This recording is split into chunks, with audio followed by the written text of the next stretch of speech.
Well, I know for a few years you guys have been asking about the DeLorean, and I'm going to introduce you to the RetroBlasting DeLorean today in part one of an ongoing series about owning one of the most famous cars in the world. Wait a minute, Doc. Are you telling me that you built a time machine out of a DeLorean? The RetroBlasting DeLorean was acquired in 2009 before we ever had a YouTube channel, and it's one of the original DeLoreans that was built in Dunmurry, Ireland. It was built in November of 1981, and we know that from the VIN number, which for this car ends in 4 digits, 6239. Like a lot of people in Gen X, I'd always wanted a DeLorean ever since I saw Back to the Future, but I wanted to make sure that it was one of the Back to the Future style base cars, because a lot of people believe DeLoreans all look the same, but there were rolling changes throughout the 2.5 years that it was being built that things changed on the car as they ran into manufacturing problems and tried to improve other areas of the vehicle. So my DeLorean had to have a few key items. One, it had to have the grooves in the hood, because the Back to the Future DeLorean had the grooves running in the hood. Later DeLoreans had the hood totally flat, and early DeLoreans actually had a gas flap, a gas door cut into the hood here so that you could get to the gas cap, which is right underneath this part of the hood. We also wanted gray interior in this DeLorean because the Back to the Future DeLorean has gray interior, and you can see that very clearly in the movie. And then we also didn't want a whip antenna on the front fender, which happened a lot with some DeLoreans at quality control centers in the United States once they were shipped over from the UK. There was a windshield antenna that didn't work very well, so they punched a hole in the fender and put a whip antenna in the fender, which doesn't look good. So we didn't want that because the Back to the Future DeLorean clearly didn't have that. It had a rear-mounted antenna. And then finally, there was one element of the Back to the Future DeLorean that I did not want. They realized too late when they had designed the doors that there were going to be some people who were too short to reach up from the driver's seat and grab the door handle. So they quickly devised a workaround, which was this leather strap that they literally buckled around the door handle, and you can see it in the movie. So they changed that design to have a fixed door pull down the interior trim of the door away from the handle. So I wanted the dedicated door pull. This right here is the only base difference between the RetroBlasting DeLorean and the Back to the Future DeLorean. The RetroBlasting DeLorean was found in Connecticut, of all places, and we live far away from Connecticut. So I decided that what I would do is trust in the classic car gallery that had found the vehicle. This DeLorean had 2,300 original miles on it when the previous owner decided to sell it. From what I understand, they were the second owner of the vehicle. The first owner had been the original owner out of somewhere in California and had only put about 900 miles on it before it went into storage for about 30 years. When I got it, I wasn't, what do you want to call it, financially solvent enough to have it transported down, so I took the word of the classic car dealer who said it was in great condition, and I thought, well, I've never driven a DeLorean, I've never even sat in one, so this will be a good chance to get to know the vehicle. And so I went up to Connecticut on a one-way ticket, and I drove this car home on back roads over a 4-day road trip.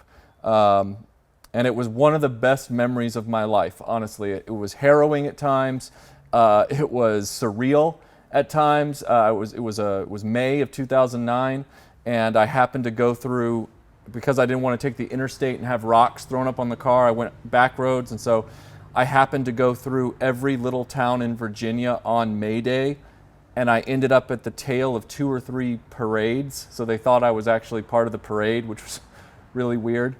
But it was a very interesting experience driving this car because everybody knows it. It's one of the most recognizable cars in the world, and yet nobody sees them very often. But I learned a lot about the car on that road trip, and I'd like to share some of those little quirks with you, because this car, Back to the Future doesn't lie, this car is very quirky. Not only from the time it was built and the innovative way it was built with the stainless steel and the fiberglass body, but also the place it was built and by whom it was built and who designed it and who thought it up. And it's a weird mutt. It's an automotive mutt. So let me show you some of the quirky features of this car. Because the engine is rear mounted, the transmission or gearbox is also reversed. So the reverse gear is not in the typical place. You have to go up, over, and down. So it's actually to the left of gear 1 and down, which took some getting used to. Also, this is the first and only manual transmission vehicle I've ever been in where you don't have to depress the clutch to start the engine.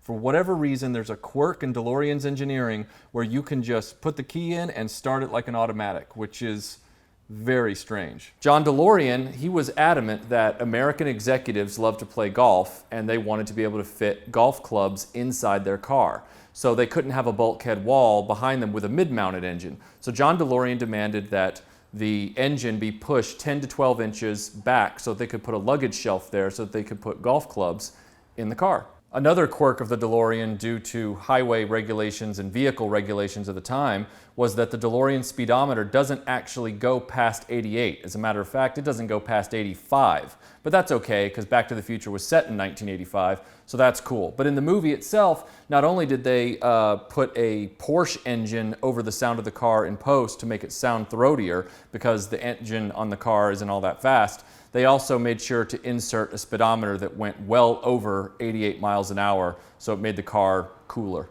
Speaking of changing safety regulations, the DeLorean suffered a late game change in that regard when the design of the vehicle was suddenly deemed too low and not to standard for American highways. So what they had to do was they had to actually raise the car's front end up a few inches. At the last minute. They had no time to redesign, re-engineer the front end and suspension. They just had to put bigger springs in the front. So you'll notice that stock DeLoreans from the period seem to have a big gap between the wheel well and the tire. Now you'll notice here that that isn't the case, and that's because we put the original design spec springs back into the vehicle because it just rides better that way. The suspension, the steering, everything is better and safer.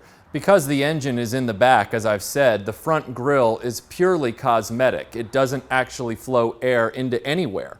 It's just meant to make the car look nice.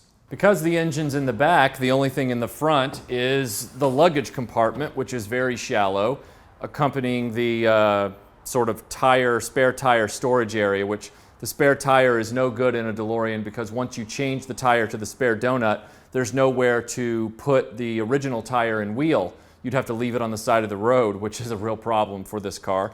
But inside, you can see we've been doing some work. Normally, there's a carpet layer here to cover up all this mechanical, all these mechanical access panels and things like that. But this is where you would fuel fill the vehicle, right there underneath the windshield wiper. And then you have all your access ports for, say, your brake fluid, your fuel pump, and we're working on the fuel pump right now. This is also where you would fill up your windshield wiper reservoir. One of the most common questions you get asked when you own a DeLorean and people see it in public is, where's the flux capacitor? And Melinda and I can tell you that we got that question, if not 100 times, 1,000 times, every car show we went to, every place we stopped to get coffee. And so I finally said, you know what? I'm just putting a flux capacitor in the car so that when someone asks me that, I can point to it. And this is a very nice replica of the flux capacitor. It has a few sound and light features. It can operate at different speeds, things like that. But this is the standard fluxing pattern. And it's fun. The humidity where we are has popped one of the labels off the front of the glass, so I'll have to reaffix that at some point, but I do have that label for the front. So all of you sticklers out there for Back to the Future props, don't gig me. I do have it. It just fell off because of the weather. My favorite modification that we made to the DeLorean was the replacement of the speakers and the head unit stereo in the vehicle, because it had the original stereo and I wanted to preserve that because the cassette deck, while it still worked, it ran a little slow, and the clock on the cassette deck was actually the door for the cassette. And normally those are broken on a DeLorean, but on mine it still worked, so I wanted to get it out of there. The speakers themselves were very cheap, they were paper, and they were blown. So what we did was we replaced the speakers with the same size speakers, just, you know, superior new units, new speaker wire, did not change any of the cosmetics inside the vehicle. That was very important to me. And then found an understated head unit for the vehicle to replace the stereo system. And then we put this nice little mod in it, which when you turn on the vehicle,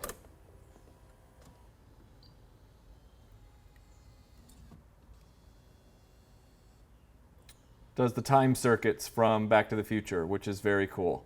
And when I'm driving, sometimes I will put that screen down because, as you can see, it blocks the AC vents.